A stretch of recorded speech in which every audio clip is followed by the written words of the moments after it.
अस्सलामुअलैकुम जी, welcome back to my YouTube channel. तो स्टूडेंट्स, जिस तरह हमने कल रेस्पिरेशन इन कॉकरोच को डिटेल से स्टडी कर लिया था, इसी तरह आज हमें स्टडी करना है स्ट्रक्चर ऑफ कॉकरोच के अंदर कौन से पार्ट्स मौजूद होते हैं।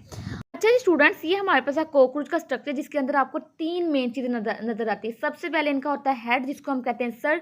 दूसरे नंबर पे इनका होता है सीना, जिसको हम कहते हैं थोरैक्स। और तीसरे नंबर पे इनका होता है पेट, जिसको हम कहते हैं एब्डोमेन।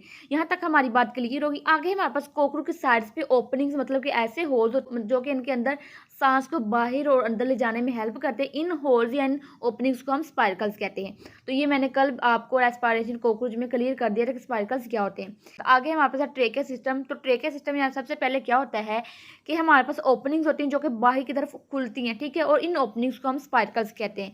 और अगर कॉकरोच के अंदर इन स्पाइरकल्स की अमाउंट को देखा जाए तो ये 10 पेयर्स होती है, लेकिन अगर इनकी टोटल अमाउंट देखी जाए कॉकरोच में तो ये 20 होता है, ठीक है।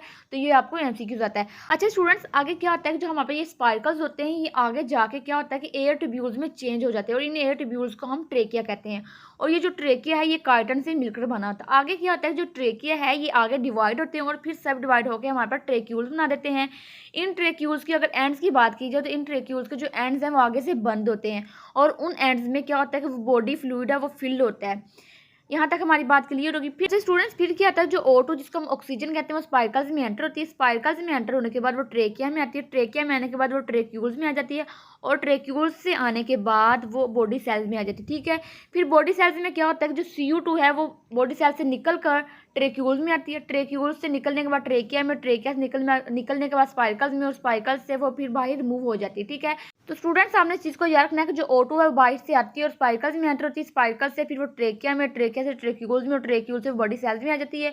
और बॉडी सेल्स में जो CO2 होता है वो इससे बाहर मूव हो जाता है, ठीक है। तो आपने इस चीज़ को याद रखना है। तो आपको ये शॉर्ट क्वेश्चन भी आते हैं कि जो ट्रेकिया सिस्टम है उसका क्या स्ट्रक्चर होता है, या फिर वो आपसे ये भी पूछ सकते हैं कि जो कॉकरोच है उसका क्या स्ट्रक्चर होता है। लेकिन अगर आपको लॉन्ग क्वेश्चन आ जाए कि रेस्पिरेशन कॉकरोच पे आप नोट लिखे, तो आपने साथ ये दोनों स्ट्रक्चर भी बनाने होते हैं, फिर जो एग्जामिनर है उस पर इंप्रेशन बहुत ही अच्छा जाता है। ओके जी, अल्लाह हाफिज़।